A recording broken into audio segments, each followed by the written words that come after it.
We are live. We're live. We're live. We're live. Should have started this about 4 minutes ago, but I was just faffing about around the house. I was like, oh, God, do I even really want to do this? Santoki's out and about. He's seen too much. He says he can't face it anymore. That's where West Indies have taken. That's where West Indies have taken him. But I said to him, I'll do this one on my ones.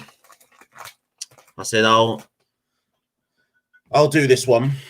I'll talk on it.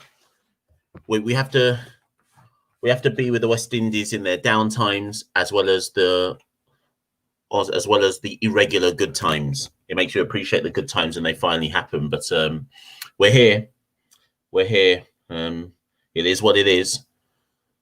If you're with us today, I've made this one live for all.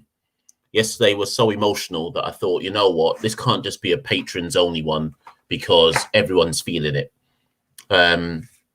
You know when you know something's about to happen, but you're still slightly surprised that it still happened anyway. That's what yesterday was. Sly surprise that they could actually do the exact same thing all over again. But then as it unfolded, I wasn't, do you know what? I wasn't even angry.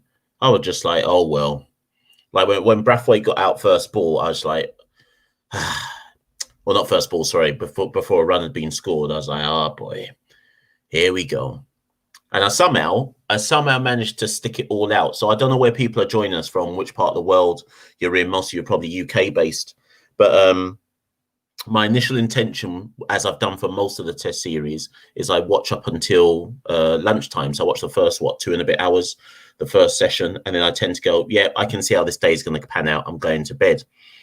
And obviously New Zealand was still batting.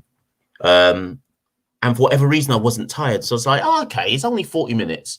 Let me stay up for the post-tea session. Post-lunch session. See how quick West Indies can bowl them out. And obviously that just carried on. Then I was still awake when we started batting. When Brathwaite got out, I fell asleep. But I was on the couch. And when I woke up again, and Bravo and Campbell were still batting, so I stayed awake for another hour. Then was just drifting out and in and out of sleep. Fell asleep during Brooks and Blackwood trying to rebuild the innings. Woke up and they were still in, so I stayed awake all the way till the end of play. What a depressing sight it was, though. But anyways, that's a kind of long-winded monologue there. Who's with us? Who's with us? Comment if you're here. It's all out. Share the link. Share the link on your socials. Share it to the peoples. As many people as possible need to get in on this one. I've done it a bit earlier than we normally do because I want to prepare myself for day 3 session. I want to give myself a good half hour to mentally prepare myself for the carnage that I have to watch later on, rather than switch off and then it's 1 minute to go and I'm not ready for the I need to build myself up mentally for what's going to go on later. So I want to try wrap this one up so I can get a build up into the carnage. So yeah, who's with us? Who's with us? Comment if you're here. Comment, let me know. We got plenty to discuss. West Indies cricket. The Twitter handle's been popping off.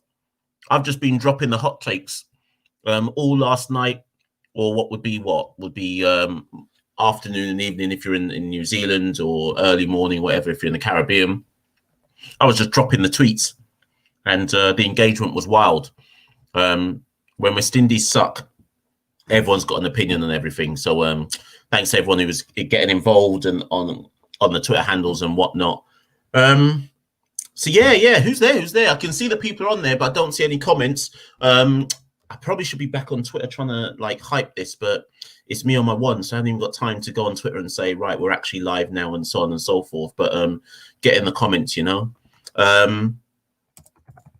Let me type this here so people can see. Boy, West Indies, boy, it's long. Yeah, Kartikeya. So if I can work this thing out, I'm going to try put you in. Anybody who wants in on this, anyone who wants in on this one, just let me know and I'll try get you in. Let me try get Kartikeya in here and get some people up on the screen. Right, Kartikeya, I think if I put this in Twitter, you should be able to get a link. So I'm going to message this to you.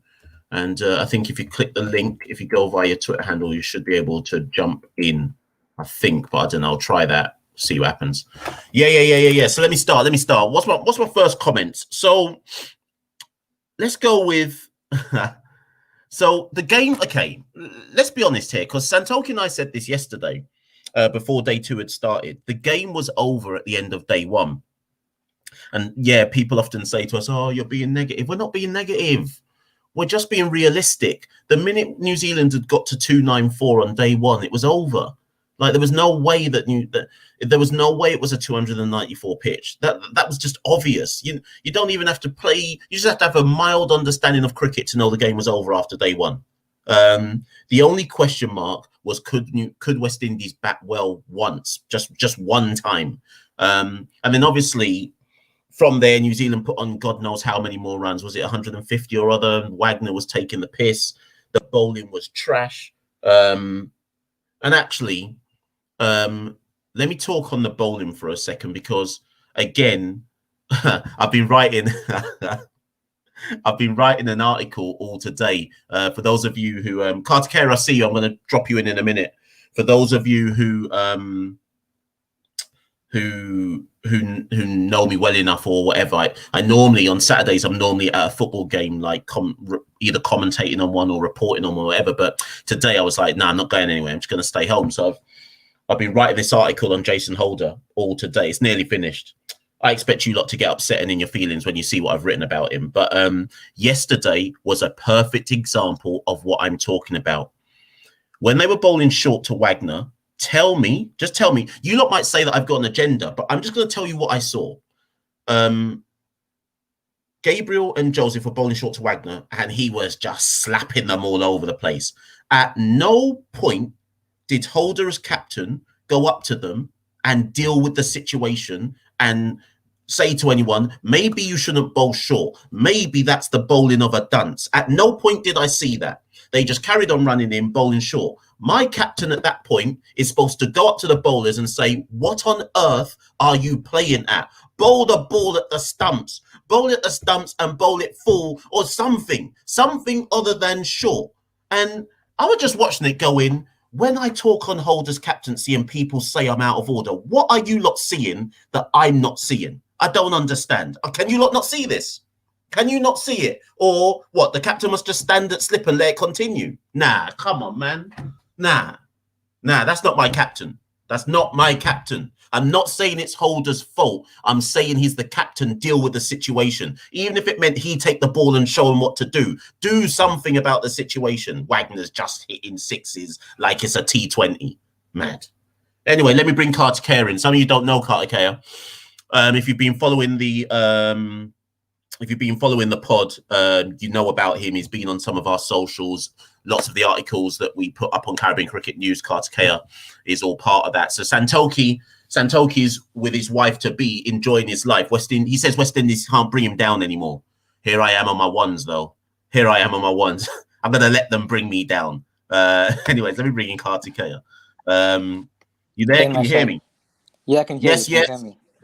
Yeah. Kartikeya right, cool. up in the house on Rum Shot Diaries. People, if you can see Kartikeya on the screen now, this is what I'm talking about. This isn't Caribbean Cricket Podcast isn't about two people, you know. Anybody can jump on. If you want it and you got things to say, just get in touch with us and anybody can jump on at any time. Kartikeya, before I come to you, there's loads of comments though. So let me bring some up and let's talk on them. Right. Let's go here. Yeah. So what were they thinking? Because Chase hasn't made runs for the last 20 matches. Yeah. And he gets the occasional wicket. So when he's not a sure starter in the team, how can you make him vice captain? Right. So that's you've hit the nail on the head. So I was shocked when I heard Chase was vice captain because it said let's start again. I understand why Brathwaite was dropped from the vice captaincy. So I get that part. Yeah. His captaincy, the 5 or 6 times that he's had to captain West Indies, I swear we've lost by an innings every single time. Yeah. So I understood him getting dropped as vice captain, and also they probably wanted Craig to focus on his batting. Roston, because Roston gets occasional wickets with his off spin, I think people have overlooked the fact or don't realise that actually his batting has declined massively. Yeah. So I think I put it up at some point last night because I went to go crunch the data. He averages 19 in the last literally in the last 2 years, back to back. We were touring Bangladesh this time 2 years ago. 19 in 13 matches, 23 innings. 19. If Chase doesn't get a score in this innings, there is serious question marks about if he doesn't get a score in this innings and he tours Bangladesh. I want to know what is the criteria to get dropped in the West Indies side. And I'm tired of people saying to me, there's nobody else. What's the criteria? How long are you allowed to fail before you have to get dropped from the West Indies side? And Chase bats at 5. So if he's averaging 19, why don't you push him down to, I don't know, 7? Yeah. Because he's being picked as a bowling all-rounder now. So yeah, that's a why good is he point. batting in the top 5? Because Blackwood's coming at 6. And by the time Blackwood comes in, the game's already over. And to be honest, and Blackwood's doing really Blackwood's well. Arguably Blackwood's actually doing well now. Coming in at 6 when he's usually having to rebuild or reconstruct a top order failure. And I think somebody tweeted the account earlier today saying something like Blackwood should be batting 3 or 4, and for Jamaica that's where he bats. But yeah, I get why they're putting him at 6, because actually more often than not, when we're 50 for 4 or 60 for 4 or 23 for 4, whatever it is West Indies are, Blackwood has the right mentality, because his attitude is let me counter attack first. Because there's no point by the time he's in. There's no point in just trying to survive. You have to put some kind of pressure back on the bowlers, and Blackwood is very good at doing that. And he seems to have found his tempo as well, because he's not just going and smashing everything. He seems to understand what he's doing, so it wasn't all reckless shots. Yeah, 100%. David's comment. So David, this is a difficult one for me, because you're right. Before the tour, both Santoki and myself predicted West Indies were going to get smashed up. Santoki said it would be 2-0. I said it would be 1-0, just because I was praying that rain would save us in one of the test matches. But we both said we're going to lose, and we're going to lose badly. So none of this is a surprise. And yes, India got smashed. And yes, England got bowled out for 50 odd. But there is still a way to lose. I wasn't privy to the India series against New Zealand. Obviously, Jameson was doing what he's doing right now. But I swear in the second test, even though India lost, at one point in the game, unless I'm mistaken, at one point in the game, they were actually ahead on first innings lead, and then they just got blown away in the second innings. Yeah. At no point in this test series have West Indies, apart from the first innings in this test match when New Zealand were briefly like 70 for 3, at no point in this test series have West Indies ever been in the game. At 0 point. So there is a difference between India getting smashed and saying, well, New Zealanders are just really good, which they are, and West Indies getting smashed and looking completely out of their depth. I think there is a difference in scale here. And it's probably also because of the controllables, because you can't drop 6 catches in an innings. Yeah. And then miss like 3 run-outs or something. Yeah. That's true. Inexcusable, because that's true. You can give excuses about resources, you can give excuses about how good New Zealand are, but then catching is something so simple. So I don't see how you can mess it up.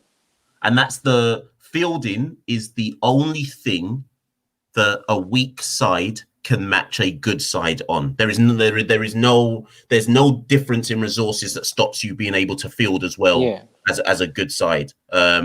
And I mean, I've seen a few times when West Indies have fielded well properly, but yesterday was particularly horrific and poor. Okay. So what do you think? It's not catching technique. So do you think it's just that their minds are not in the field? Yeah, because I think if that's the case, again, it comes back to Holder not getting them up to standard. I mean, Bravo's second drop was awful. That was horrendous. The first one was awful as well, but the second one, he would just actually, he didn't have to bend down and just come into him. But there was even on the second day, Joseph dropped one off Wagner, which was awful. Blackwood ran in off the ropes to one that would have just gone down his throat on the boundary. Like, it was just, did Chase drop one? I think Chase dropped one on the boundary. Like, it was just, it smacks to me of a mental thing. It can't be skill. It can't be skill set. But yeah, you know. But even then, even if you look at the bowling and the fielding and say this, that, and the other, that still doesn't excuse not what are they on 122 or 124. That still doesn't excuse that. Although going on Asif's point here, I know he's under Sabina, but it's Asif. So of the play, what I will say is, of the people who got dismissed yesterday, I thought Brathwaite's, I thought was a good delivery. Campbell's, he had actually dug in. For Campbell, he had actually dug in quite well for a bit. His was an okay delivery. He didn't give it away, I would say, for him anyways. Bravo, for his standards, Bravo was caught in between two minds on his one, but it was still a good catch from Salvi. Chase, excellent delivery, but that's a batsman who's out of form at the same time. Who came after Chase? Brooks. Blackwood. Brooks, Brooks's one nipped back more than I think it never looks good when you leave a delivery and you get bowled, but it nipped back more than he could have expected it to nip back. Blackwood got a good one. Holders was awful. He just gave it. That was the worst one. I think that was the worst one. Joseph's, I can't even remember. I think nicked a slip, but I can't even remember the delivery. So unlike the first test, I think there were less shots to last night where I thought they gave it away completely. But it was still poor. Do you think they make the balls look better than they were? Because we bowled pretty well on the first day, and I think their judgment was generally better. So just through better judgment, we could have still avoided some of those dismissals. Yeah, I hear that, and I do think. I mean, obviously, 1, 2, 4 for 8 can't look good no matter what you say, but I do think that Campbell showed better judgment for me, better judgment than people would expect. Bravo, until he got out, was showing good judgment. The issue for both of them was, in fact, and probably the issue across the whole innings, Blackwood aside, is that they were caught in. I think there was a clear display from the side of, we need to dig in, and we need to not give our wickets away. But they weren't actually scoring any runs at the same time. So you can dig in and you can show good judgment, but it means that when you do finally get one, you haven't moved the scoreboard on, so it looked worse than it was, because they were actually, or I think they were actually trying to concentrate and not give it away, which is why I'm saying they're out of their depth. I'm not convinced they have the skill set for the conditions they are batting in. Sure. David Weston says New Zealand gets smashed by Australia. I'm not convinced by that. No, that's not necessarily true, because New Zealand have beaten everyone who've come there. So it might be a close series, but I don't think they get smashed per se. Yeah, I'd say I would expect that to be a competitive series. I would not expect it to be one-sided in any shape or form. So yeah, that would be a good series to see in terms of actual competitive cricket. So Asif, so Asif, you must have read the article that I'm drafting, because if West Indies turn round tomorrow, I don't care what anyone says. If they turned round tomorrow or after this tour and went, you know what, Jason, we're done, just focus on being an all-rounder, and they suddenly said, Pollard, you're going to be all formats, I wouldn't care. I wouldn't say that's a bad decision. Listen, desperate times call for desperate measures. I repeat again to people, when Pollard got made the ODI captain, he hadn't played an ODI for West Indies for 2 years, and they still made him captain. And it was the right thing to do, because in terms of captains in the region, there is a crisis of leadership. The biggest criticism of West Indies cricket in the Test arena is you've had 5 years of Jason and not prepared anyone to replace him. So when Jason had his 4 years as the ODI captain, there was no one to replace him as ODI captain either. So they had to go left field and say, you know what, Pollard, he's so well recognised that Mumbai are prepared to let him captain their T20 side. Trimbago let him captain. Pollard is seen as pretty much top 2, top 3 captains in the region. So they brought him in. I'm saying you go left field again when they get rid of Jason and say you can't do this anymore. You don't have to. There is nothing. Rules are there to be broken. There is nothing to say it must be somebody who is stable in the Test side, because it's not working. So you can do it. There's no rules. You can do whatever you want. And you know what? Jason's not made runs or taken wickets since that second Indian Test. That's true. I know everyone's been failing, but it's not that he's been leading from the front since then either. So it's probably taking mental toll on him as well. So yeah, people are going to defend Holder, but then I think he'd probably benefit from having that burden off him as well. So this is my prediction. This is my prediction. If not before Bangladesh, if not before the Bangladesh tour, if it goes ahead, before the summer series, if it is up against South Africa and Australia, I expect Holder to stand down.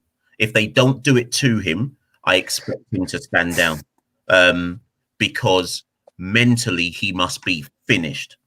If I was captaining, you can whether he's a stronger person than me or not. If I was captaining a team that's shit, and they basically fail more often than they do anything good, after 5 years, you'd want to stand down at some point and say, somebody else take this on.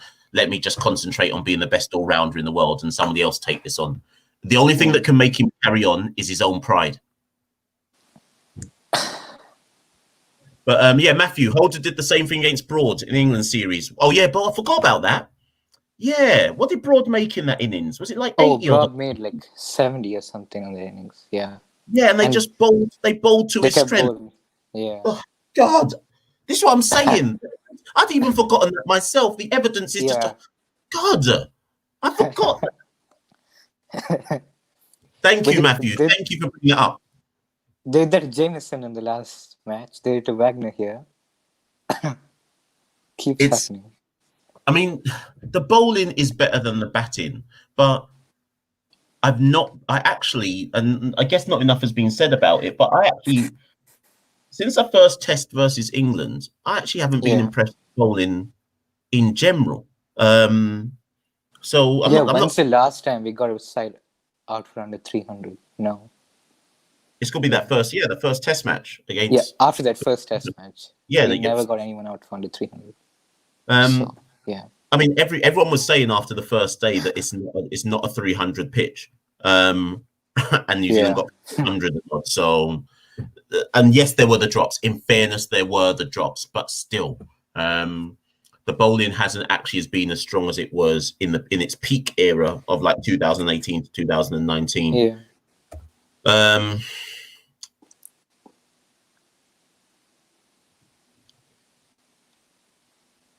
Yeah, that's fair, James. Sorry, I was reading that. Yeah. What more can I say? Everyone can read that one for themselves. And that's what I don't. So, James, if you're still on, you might have dropped out by now. I don't know, because there's loads of comments to go through.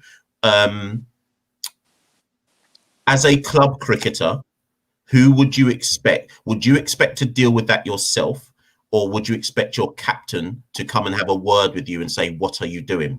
Get back at me, James, if you're still on. Dave, no. No, I'm saying no, Dave. I'm not having it. Brathwaite should be dropped. There, I said it. He should be dropped. He won't be dropped, but he should be dropped. I don't think there's two openers in the region. I think you can drop Campbell and find one opener who may or may not be good enough. Yeah. If you drop both of them, I don't think you can find two. But if the West Indies was a serious test team, you'd have to drop Brathwaite now. Ideally, we send him back for one season. Yeah. And he works on his mental aspect of his game, like Blackwood did. Yeah, that's it, yeah. If Brathwaite's on the side now, he's going to make what? He's going to average 25. If we bring Mosley into the side, he's going to average 25 as well. So I'd rather send Brathwaite back and invest in him for the future. Yeah. So what worried me about Craig is that the first class season before the England tour, which was ended, they aborted it due to COVID. So they played 8 rounds out of 10. In that, he only averaged, so the top zone, to answer the questions for people who keep saying to me, who are the other openers? So the top 5 openers in the first class season that ended in February, Devon Smith was number 1. So Devon Smith has been the number 1 opener in domestic cricket for literally maybe the last 10 seasons. He's a domestic bully. He can't get recalled because he's had millions of chances. The next top run scorer was John Campbell. I can't remember how many runs he got, but he averaged at 33. Then it was then it was Shane Mosley who got his run at an average of 35. Then it was Craig who got his at an average of 32. And then it was Kieran Powell who got his at an average of 30. That's it. Those are the openers. So 2 of them, who are the test incumbents, could only manage 33, an average of 33 in the domestic season. And Roger Harper, the chairman of selectors, in February, he came out right near the end, but before the tournament got called off for COVID, he came out and he said the standard of opening in the region isn't good enough. And everybody interpreted that as a clear shot at both Campbell and Brathwaite, because he was saying, wait, the international players are coming back and they can't even dominate the first class season. So who have we got? Who have we got to pick from? If Campbell and Brathwaite can't come back and average over 40 and they're the ones playing international cricket, what hope have we got? It just sends someone out to the slaughter. And people who are saying to me, put Josh De Silva there, what are you talking about? God, this boy's 22 and you just want to throw him out there and say, go and open in international cricket. He don't even do it regularly for Trinidad. Come on, man, save his career. Help him. Don't throw him to the Lions like that. What's next? I mean, Ravi, that's the question. If ESPN or CrickBuzz or anybody starts covering this as a topic, I want you all to remember that Caribbean Cricket Podcast is the first one to start openly saying, wait a minute, who's asking questions about Jason? When they steal the idea from us and start writing articles, just remember we were saying it vocally first when you start seeing those same articles on ESPN. Ravi, to answer your question, it depends what you want Jason to do. That's the answer to the question. If you think that a captain who is in charge of a side that loses 58% of its games is good enough, then he's doing a good enough job. If you think that's not good, then he's doing a bad job. If you think that he hasn't got good enough players, so that's acceptable, then he's doing a good job. If you think a captain can make a team accentuate its positives whilst trying to hide the negatives, then he's doing a bad job. There's loads of different ways. Yeah. There's loads of different ways to look at this. It all depends on what your stance and perspective is. And it's not simple. It's not just simple win percentage, right? Because he's been making toss errors for what? Yes. 1 or 2 years now. And most test matches are won at the toss, and we almost lose it there. And he doesn't inspire any confidence in the field. So if you're looking at it from that perspective, then it doesn't even matter what the win percentage is. So look at this test that just went on, right? Before the toss, I think you were saying it, Kartikeya. I was definitely saying it on the Twitter handle. I was saying, Jason, do not bowl first. Do not bowl first. We know we can't bat, but try put some level of scoreboard pressure on New Zealand. Do anything other than bowl first. Put the batters out there and say it's your responsibility to try and do something. I couldn't believe it when he chose to bowl again. And I put that on him. In England, I defended him actually in the England tour. I don't know if you remember Carter, because people were saying Jason shouldn't have gone first in the second test and in the third test. And I actually tried to defend him and was like, yeah, but we can't bat. But now I look back in hindsight and go, actually, you lot were right. you lot were right. You should have batted first, because he just does the opposite of what he's supposed to do. So at what point do you say it's a coincidence, right? Because he can't be misjudging it every time.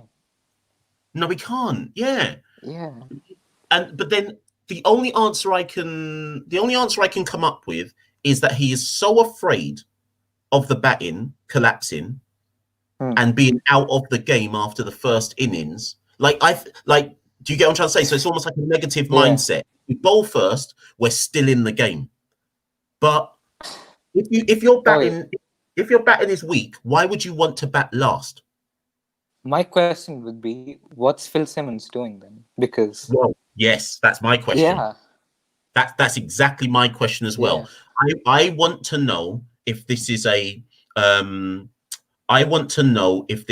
a conversation that goes on between Phil and Jason before the match. It must be, but I don't know, where they say, yeah, we're going to bowl first day, or is Jason going out there and making the decision as captain? Because I don't know. I listened to Phil's press conference after yesterday's play. It lasted 3.5 minutes. That's all it lasted, right? And he got asked a question where I can't remember which journalist asked it, but they said something like, Phil, what are you saying to the players? And I thought Phil's response was interesting. He said, I've got nothing to say to them. But he said it just like that. He was like, I have nothing to say to them. He said, every single one of them, he said, I have to say, I'm leaving till tomorrow. I've told every single one of them to go to their rooms and reflect on what they've done. And I just thought, I've never heard Phil talk like that before.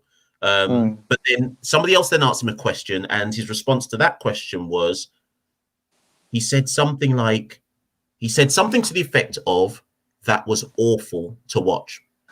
And that just spoke to me. Again, maybe I've got an agenda in my head and I'm looking at it from a certain angle, but that just spoke to me of, this is a coach who is not happy with the tools that he's been given. And possibly, well, I don't know. It was a very, very short and curt interview. And maybe I'm reading too much into it, but I read into it as, he is not happy with the tools that he's got at his disposal. And if I know Phil well enough, certain people can't tour. So certain people are done. They're finished for the next tour. But we shall see. Maybe I've got it all wrong. See this? Oh no, sorry. Let's go here. Sorry. Right. So you can take this one, Carter. All I'll say is, I'm not sure I blame Brooks. I actually thought he was doing the right thing because Blackwood was trying to score. I mean, if he got out flashing and nicking behind, we'd be coming at him regardless. So he tried to show judgment. I think most of these guys just can't find that balance, right? I was talking about Blackwood having found that balance earlier because he knows the tempo to his game now. Since that England tour, he knows what he's doing. But these guys, they don't know how to make runs at a consistent tempo. So it's either just 14 of, 100 balls, or it's just, we try to smash them out and you get out. Yeah. So I don't think they have that flow to their innings. Yeah. I mean, once Brooks got out, it looks like a bad knock. In the context of what was going on, I think he was trying to do the right thing. The problem I had was he was treating this was the only problem I had. He was treating too many balls with respect. So So I there were a few times where it's like, nah, come on, you can clip that into the onside, offside, whatever, for a quick one. And I was like, this is gonna, when you get out eventually, this is gonna look bad on you. But I know what you're trying to do. You're trying to somehow just protect the sanctity of the innings. But as you say, Kartikeya, you can be watchful but still rotate strike. It doesn't have to be block or four. Yeah. You can alternate, and there is a middle ground to find. So it's gone. Do you know what? And actually, I don't. There's so many comments. Big up everybody commenting in on this one. Love that. But it's going to be really interesting. As much as I don't want to watch today, I am going to watch, and I'm probably going to stay up all night for it. But the reason why is because I've told myself, surely they do that well just one time. So I'm gonna stay up. I'm gonna stay up tonight all the way through, and I am hopeful. That there is someone in the top 4. Now, actually, to get Blackwood, someone in the top 6 other than Blackwood is gonna make a 50 today. Someone. Every time a player gets into the next tens of their score, I'm going to tweet about it and I'm going to celebrate. That's how I'm approaching this now. Every time someone gets to 10, then 20, it's a milestone innings. So I want everybody to just wish them well and big them up when they get into 10, then 20, then 30. We've got to take this 10 by 10 by 10. That's how we're going to do it today. Maybe for some of them, maybe 5s, but we shall see. So Kartikeya, I've got a point on this one. So here's another. So people are tweeting today saying, what would be your 11 for the Bangladesh series? I'm not ready to name that. I don't think I'm ready completely to name that yet, but I do think there is one option that people haven't considered. There is an option to move Josh Silva to be the long-term wicketkeeper, and you tell Dowrich to just focus on batting. I think that's fair, but then Dowrich's been batting at 7 all his career, so can he make that step up to 6? So for Barbados, don't know if he can do that. For Barbados, obviously he wicket keeps Barbados as well, but there have been times with Barbados where Dowrich has batted in the top 6 because he is a competent batsman. And actually, for those who say people who say to me who averages over 40 in first class cricket, actually Dowrich is one of them. And when Dowrich debuted for the West Indies, Ramdin was actually the wicket keeper, and Dowrich debuted as a batsman only. So there is an argument because Dowrich had a poor tour of England, which was actually better than the last time he went to England, but it was still poor. Dowrich isn't, because he's missed this New Zealand tour, Dowrich can't be dropped. Just because he had a bad tour of England doesn't mean you drop him. But he can't be dropped, but what's his ceiling? That would be my question. Well, that's the question. Yeah. But the reason why I'm saying, is there an argument to play him as a batsman, is because the thing that's making people criticize him is his wicket keeping. It's not his batting that people are criticizing him over. So I wonder if there's an argument to say take him out of the limelight from wicket keeping and just tell him to focus on his batting, and that potentially might fix one of the top 6 positions. Because even if it doesn't, it gives us a true litmus test of what's happening, right? Because right now, even if he gets a 30-40, people are criticizing him because he lets off some byes or he drops a catch. So we leave that out and we truly see what his batting is like. And then we probably make a decision going forward because he doesn't want to drop for now. Yeah, no way.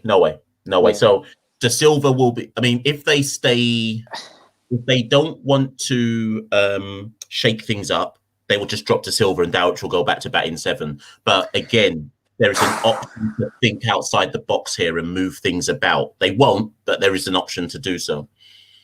I mean, I know what you're getting at, because if you're going to Bangladesh, you're going to get rank turners there, and I think it's not even outside the box to put Puran in there. Yeah, and because he's arguably the most competent batsman that can spin going around, so it's not even out of the box. If he was going to make his debut somewhere, that's a good starting point. So again, I have no problem with that. If they decided that Puran had shown enough in the 18 games. So I think he's hit. I think he got 30. Was it maybe got 29 yesterday? I can't remember. He got 26. Yeah, 26. And 40 odd in that first one. If they have decided that Pooran has shown enough competency in just those brief innings against New Zealand A, then you just take. I think you just fast track him and say, you know what, go. You're coming into the test squad. I think people have to be prepared that there are no obvious answers here. So when you don't have obvious answers, you can't go by the same broken old rules that you've always been following. So yeah. In terms of David's question, okay, some credit. Yeah, 300 actually. I think that's right, David. If they can, they won't, and I would be shocked if they do. But if they can get out of this test, okay, no, actually, David, full credit would be if they can make New Zealand bat again. That would be full credit. Yeah. A minor win would be something like what happened in the last test, where at least one batsman did something. So second innings, last test, Blackwood comes away with 100. So at the very minimum today, someone has to come out with some kind of individual accolade for them to come out the series. Right now, Blackwood and Gabriel are the only players who can leave the series with any kind of credit in the bank. Maybe Jamal Holder on debut, etc. So the only thing you can really get today is some individual accolades, or if it's a team, making New Zealand bat again. Even if it's only New Zealand have to get one run to win, just anything to make New Zealand bat again, and you can at least say, well, they're not complete failures because they didn't lose by an innings and whatever. Yeah.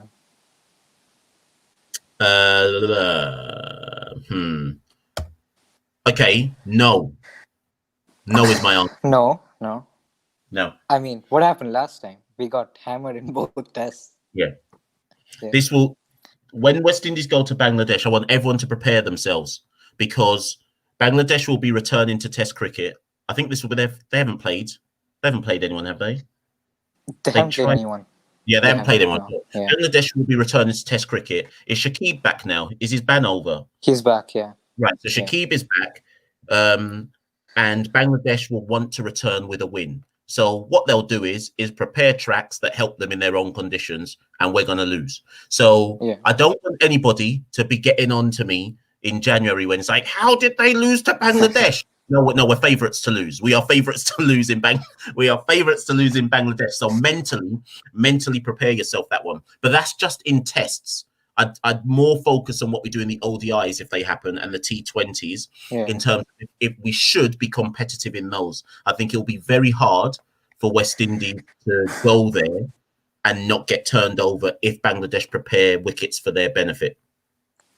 Which is what I would do fine in the ODIs, but yeah, I don't expect much in tests unless they go out of the box and bring in, I don't know, Hetmeyer and Pooran into the test team. Because Hetmeyer did well last time we got Bangladesh. So unless they go out of the box, I don't see anything changing. Mr. Swing, good question.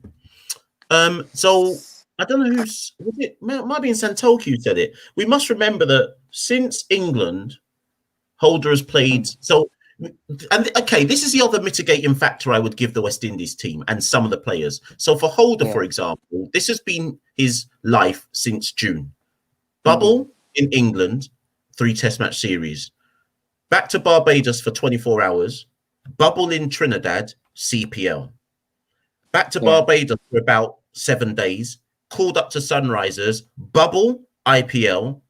Leave IPL bubble. Straight to play warm-up game in New Zealand after another bubble, then Test series New Zealand. So in Holder's defense, it's not about motivation. If I was Holder, I'm sure you're at peak burnout at this stage. You have to be. You know what? Holder's going to the Big Bash after this, so. Oh my God! I forgot about that. So he's going into another bubble Australia, then Big Bash. Mad. This is mad. Like, yes, a man's got to earn a living, but mentally, I don't know how you I don't know how you can switch between the formats and it's not affecting you in any shape or form. But then again, look at Pollard. Although you could argue that Pollard is in like the best form of his life, because Pollard has gone bubble CPL, best player in the tournament, bubble IPL, brilliant IPL, wins the tournament. Yeah. Comes to New Zealand, best player for West Indies in the New Zealand series after another bubble. So it's not as simple as just going that the bubble is messing everybody up and they can't adapt mentally. So some of it's got to be about the mindset of the particular player as well. Some people are winners. I think it boils down to that. Some people are just legit winners and their mindset is different. Chris,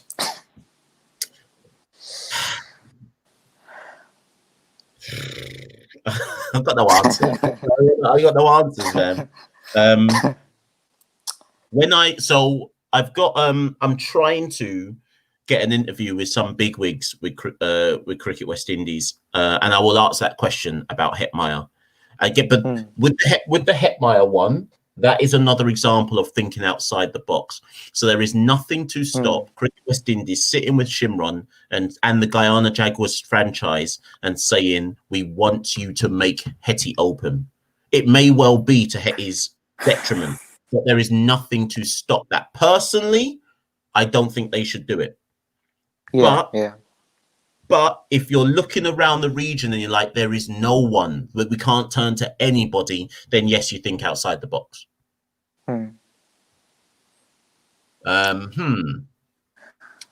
Sorry, let me find some more. Bloody hell, there's loads of comments here. Oh my God. Okay. To answer your question, Asif, Powell probably is in their thoughts, but interestingly, Andre Fletcher in the last first class season, he played 5 matches for Windwards, I think. Can't remember. I always get Windwards Windwards, and he averaged 38, believe it or not. So, but I have to just double check if he was doing it opening for the Windwards. I can't actually remember. I need to go back and check. He was probably batting at 3. Yeah, exactly. So, top 3. Yeah. So, listen, opening against the red ball in international cricket, it's not an easy job. So unless you're saying you want Andre Fletcher to go and pinch it in Test cricket, but I don't know about that one. He would. Yeah, De Silva will lose his place, but there's nothing wrong with that. Remember that De Silva is 22. We don't have to fast track him. And in fact, I don't want us to fast track him. When we return to a world, hopefully next year, where COVID isn't dominating everything, what you do with De Silva is you send him on an A tour. You don't have to you don't have to fast track him and tell him to open for the West Indies international side just to get him in the side. No, you look at where you want him to play long term and you set things up according to that. I think, yes, I'm talking about left field, but I think that would be awful to do that to a 22-year-old. Who has no international experience yet, hasn't even played A-team cricket yet, and then you're just going, go on, open. No, that doesn't make any sense. I don't care if you lose the next 1 year of test matches, but if you have a potential generational talent, you don't want to lose him by throwing him to the lions. Yeah. Thank you, Renelle. I like that you've called me Mr. Patrick, but Mashell is fine. That's cool. Or Mash, that's what everyone calls me. I don't know about the bowling attack. I don't know what's going on. I don't think they're bowling. One thing I noticed in England, and I've noticed it here in New Zealand as well. When West Indies blew away Sri Lanka in one of the tests and Bangladesh at home in 2018. And when they blew away England at home in some of those test matches as well. The reason why, and Kartikeya, see what you think about it. One of the things I've noticed is they're not bowling well as a unit right now. So you have your 4 bowlers, and what I seem to find is there's 2 things I'd say. Roach and Gabriel aren't getting the early they're not getting the early wickets that they were getting when they were on top form. And then, but that's not a problem per se. They're not then being backed up by Holder and Joseph if they can't get those early breakthroughs. So why is the New Zealand attack good? Because everybody's complementing everybody else. Yes, they're in home conditions, but they're complementing each other as a unit. Yeah. Right now, when I look at the West Indies bowling, I'm like, okay, Shannon's the spearhead, but you can't really work out what's going on with the rest of the lineup. Joseph has regressed. I know he got 3 wickets yesterday, but Joseph has regressed. Chamar's on debut. Jason hasn't even got any wickets, so they're not bowling well as a cohesive unit. That's my take on it, but don't know. Yeah, so Shannon, he has pace, so he's going to do well regardless of what the pitch is, what the conditions are, because I think we discussed this on the England tour. He doesn't get seam movement or swing or whatever. He's just that pace is pace guy, and he's probably going to thrive if he's accurate. But then Holder and Roach, they've historically struggled outside home, or how do I put it? Not bowling with a Duke's ball. I think the average drastically goes up when they're not bowling with a Duke's ball because they're not getting swing. And contrary to people's perceptions, the ball's actually not swinging much in New Zealand. Tim Sally's got a couple of spells where he's swinging the ball, but the ball's not swinging in general. And I think that's where both Roach and Holder are less effective. And that's when you'd ideally want Alzari to step up. Yeah. But for me, the problem with Alzari is I don't know whether they see him as a line and length bowler or they see him as an enforcer. Because if I go back to the England tour, I think he nearly bounced out Ben Stokes a couple of times. And Stokes is arguably the best player of the short ball. So when he can do that, do you use him purely as an enforcer? Or do you say, I don't want any loose spells, just give me line and length? Right, Right now, I don't think he's in either box. So, do you think Holder trusts him, the bowler? I think it depends at times because he's given him the new ball a couple of times, which is, for Holder's unimaginative standards, that's already an achievement. But in general, when the chips are down, I don't think he goes to him. He probably goes back to Gabriel or he goes back to himself because I think he believes we go back to the most experienced bowlers when we have turned the game around. So in that sense, I don't think he trusts him. But on a skill set wise, I wouldn't be surprised if he does. I mean, I look at Joseph and I see a player who, and it comes off the back of what you're saying. I see a player who doesn't know what he's expected to do. Yeah. Or if he does know what he's doing, I don't know what he's expected to do. When I watch him, I'm like, what's the plan here? Are you just like, are you running up? Like, what's the mode? Joseph should have developed a lot more. Injuries haven't helped, but he should have developed a lot more at this stage of his career, given. But then, no, actually, in Joseph's defense, unlike Chamar, he didn't get 18 cricket.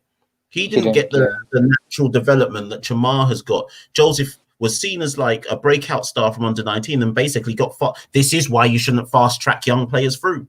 Yeah. Because fast tracked through before I think he was truly aware of who he was as a bowler, which is why they shouldn't do it to Jayden Seales either. Yeah, they need to recognize, okay, Jayden Seales looks quality. Let's work out what our plan is for him. I don't want to see Jayden Seales in the West Indies team for at least another 2 to 3 years, and he's got to have played some 18 cricket in that interim. That was my point about Shamar the other day, because Shamar's actually played 18 cricket. He's played domestic cricket, and he knows what's expected of him at this level now. So I wasn't surprised that he bowled well on day one. Alzari wasn't afforded at that time. And in Alzari's defense, he's probably developed as an ODI bowler over the last 1 year. He's arguably a most incisive bowler over the last 1 year. Yeah. So I don't know if it's a talent issue, but I think it's just low role clarity in Test cricket. So people, there are so many comments. I can't believe it. There's so many comments. So I'm going to try run through these, because if you weren't with us at the beginning, I said that I wanted to mentally prepare myself for what's going to go down tonight.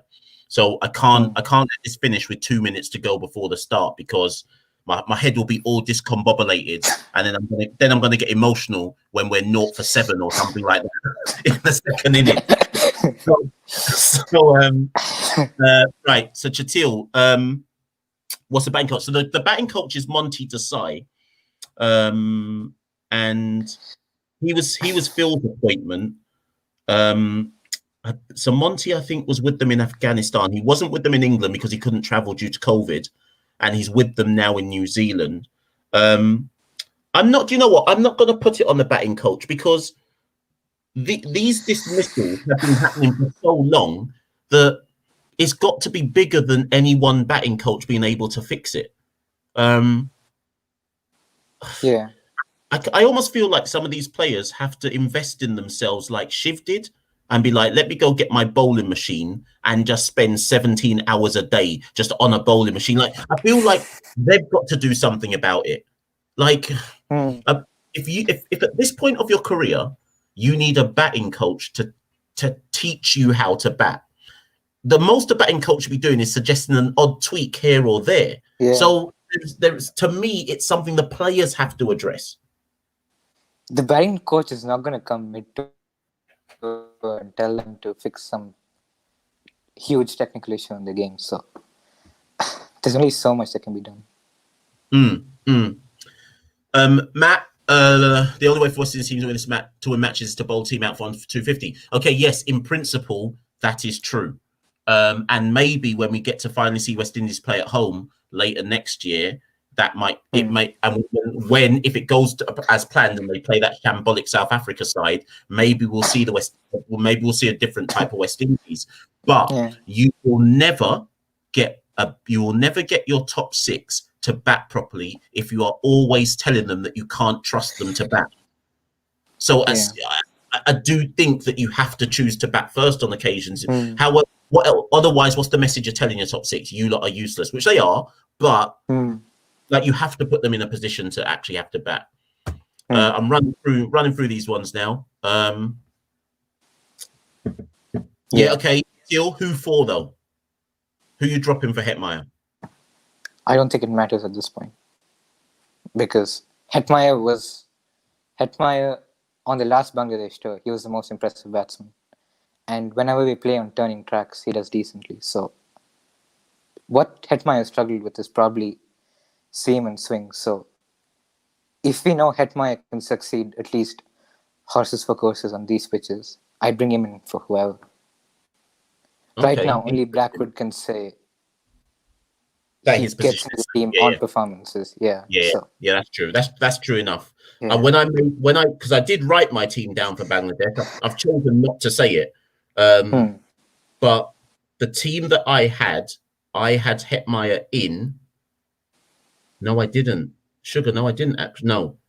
1 second. 1, 2, 3, 4, 5, 6, 7. Yeah, the only way Hetmeyer gets in is you drop Brooks or Bravo. That's the only way he gets in the team. But I had dropped Chase in my side. I had dropped Chase 3, 4, 5, 6, 7, 8. Sorry, let me look at the team. 1, 2, 3, 4, 5, 6, 7. Right, because this is the issue with the teams playing Bangladesh. You have to have 2 spinners. So I started off with my 2 spinners. Now, I think West Indies are going to go in with Chase and Cornwall, but they shouldn't. I think it should be Sammy Permol and Cornwall, which means Chase. That means Chase doesn't play for me. He has to get dropped. Yeah. But Chase is bowling off spin as well. So why do you need Chase and Cornwall? I'd go with the left arm spin. Yeah, exactly. So it's hard. It's hard to get Hetmeyer in, but like you say, technically, he can come in for anybody. Right, let me pick some more comments before we wrap up. I'm going to try wrap this up within the next 7 minutes, people. Okay, so Ben saying Pooran and Hetmeyer are clearly talented. Get them in, play them. Again, if Pooran plays, I don't know who he plays for, but when he does, he should be in and around it. But again, I don't know yet how how he gets in.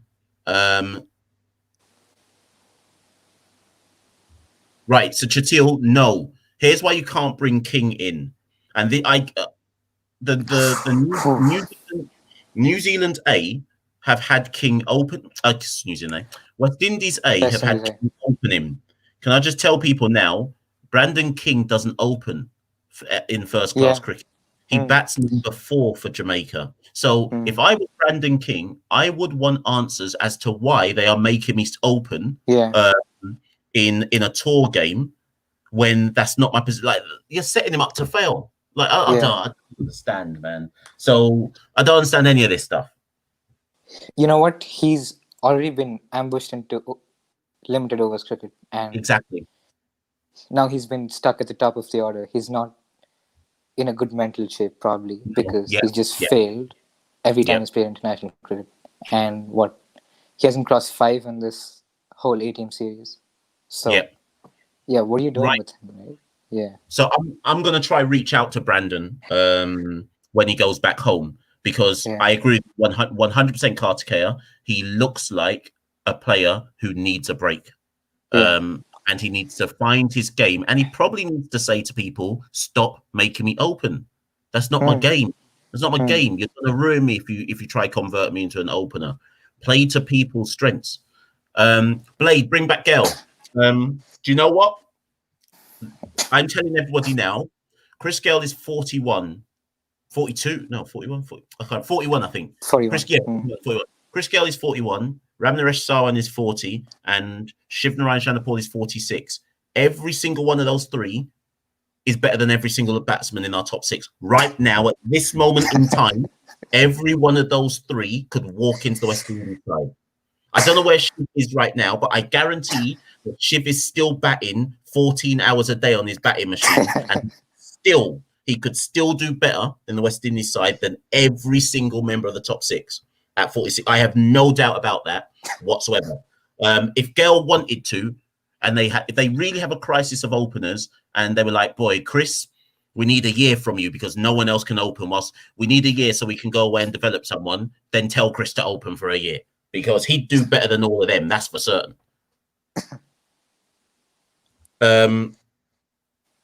Asif, agreeing with you, Kartikeya, that batting coach can't tell you how to bat. Yeah, like that's on you right now.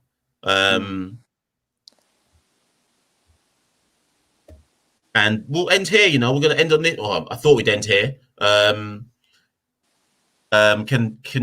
drop any bats? You can drop any batsman for Puran and Hetmai apart from backward. I'd say that's fair enough. And that's just because I don't know what's the ceiling for each of these guys. So you're gonna keep playing them. They're gonna probably make 50 here and there, and then they're just gonna average 20, 30 at the end of the day. Because and I don't know, Hetty might come back and he might average 20 or 30 again, but in the long run, he'd probably do better than these guys because his ceiling is definitely better than, I don't know, Jay's. I'd agree with you. As much as that's the reason why I think I am so critical of Shimron, because it's not because he's good, it's because you can clearly see that he could be whatever he wants to be. With some of these other players, I can't see what they're bringing. But with Hetmai, I'm like, wait a minute, you have the talent to be seriously good. What are you playing at? So I hear that. Hetmai's ceiling is exceptional if somebody can actually get him to realise that.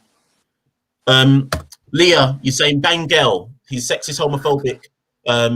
If you ban Gale for being sexist and homophobic, you might need to ban 97.9% of all cricketers as well. So I don't think Gale's the only person you might want to ban there. To be honest, but you can start there if you want. But I'm fairly certain there's more.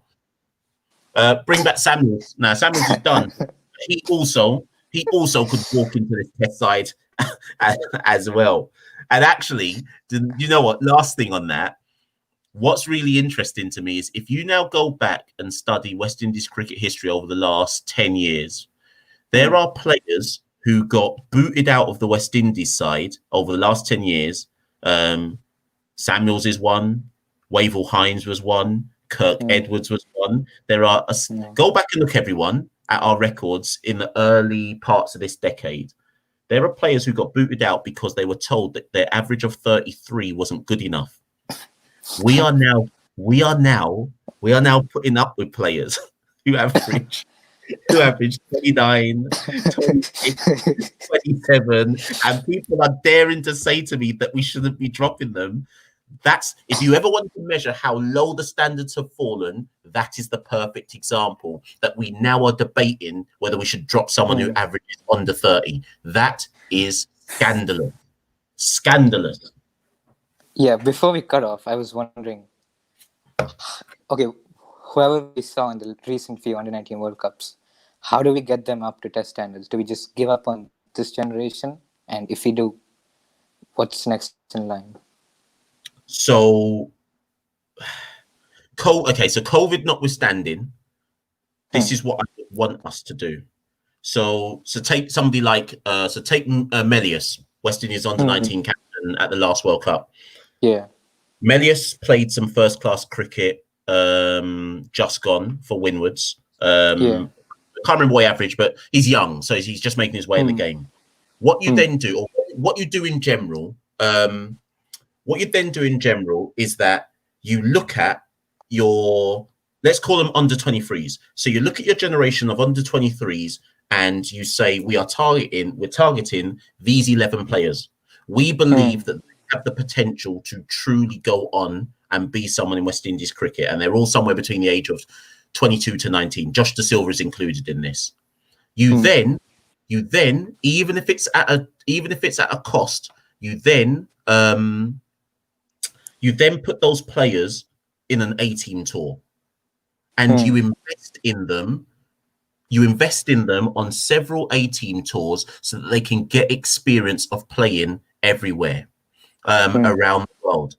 When one starts to show some level of promise, both on A-team tours and in first-class cricket, you bring them up. You don't just bring them up. You bring them up for tours where they're likely to do okay. So you don't debut them New Zealand away. You debut them at home against Afghanistan, or you debut them at home against Bangladesh, or you debut them away against Zimbabwe. And you do an inch by inch process. With the current lot, who we're slowly but surely giving up on, you identify from the current lot who are going to be the experienced players within this mob of cricketers who are going to guide this lot as we bring them slowly through. Basically, you undo the mistakes of what you did with this current generation. Jason's generation have suffered because they booted out seniors and had no one to guide them. Got rid of Shiv and didn't leave him to guide the batsman. Got rid of Samuels, didn't leave them to guide the batsman through. So you say to probably Jason, obviously Kumar and Shannon as the spearheads until they retire in a couple of years. Boy, I say you have to say Bravo because of his age. And you say to them, as we bring people through, you are the dressing room leaders. You are the ones that are going to help them adapt to international standards. And I think that's the only way you do it. And you have, but then when you do it, you have to be transparent. And you have to say to the region, this is what we're doing. We know we suck, but this is what we're doing, and this is how we're going to try rebuild the team again.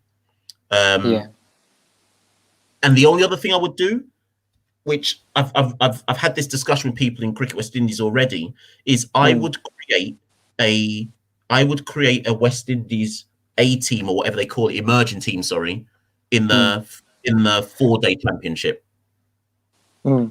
When I discussed this, though, I was told that the problem is, where would you base them? And I said, just base them out of Antigua, because that's where Cricket West Indies is based. And I say you just pick the most talented 20, like they do in the Super 50, when the Super 50, emerging players won.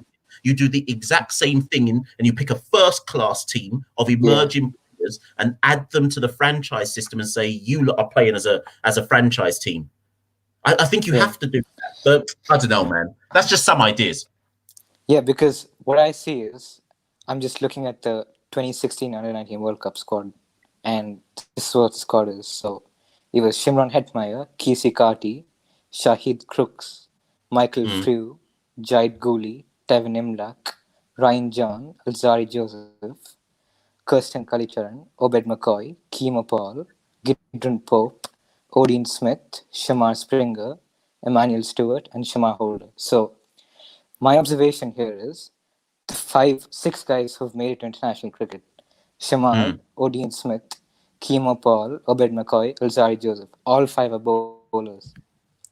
Shimron's the only guy who's gotten into the team for his batting. So that's clearly a gap there, right? Because this team actually went and won that Under-19 World Cup. And it's only the bowlers who've actually made the step up. So they probably have to look harder in terms of batting. Yes, and also with the batting, is so the last season, first class season, was the best batting season I have seen in, I'm gonna say, close to 6-7 years, maybe 5 years. And when I say best batting, I mean there were multiple players who averaged. When I say multiple, more than one. There are multiple players who average either 50 or 40. So if people are wondering who I'm talking about, Carl Mayers, Nkrumah Bonner, Jermaine Blackwood all averaged over 50 last year.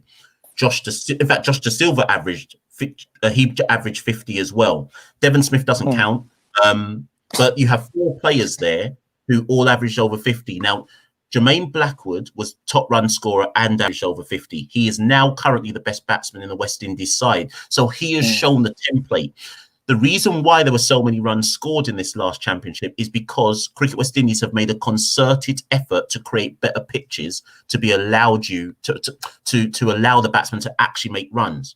And don't get me wrong, the spinners were still the top wicket takers. Vasami Permal still took 50 wickets at like 16. But I don't mind that if there are still players actually getting hundreds and getting hundreds and getting 50s and averaging over 50. So they've obviously tried and are trying to balance out the pitches better. So I'm just wondering, there can't be a coincidence that Blackwood has gone away, top the run charts, and can come back into West Indies team confidence. And if that is because of the pitches improving, then that's why. And it'll be interesting to see what happens with Shai Hope in February in the Super 50, because technically now he's been told to go back and make domestic runs.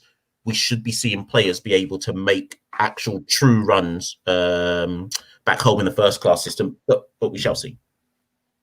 I don't think the quality of the first class competition is necessarily improved. I think Blackwood's actually had time to bat himself in because the pitches were better and improve his mental aspect of his game. Because if you're just going out there and you're getting out to Veerasamy Permal or Jamal Warrikan on a ranked turner, how are you going to actually think about your game, right?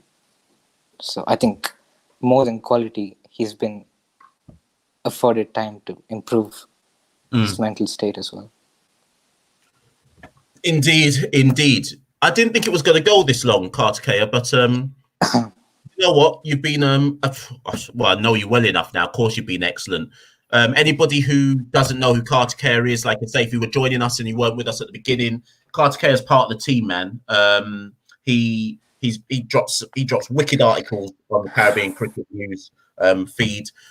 You can follow him at static, STATIC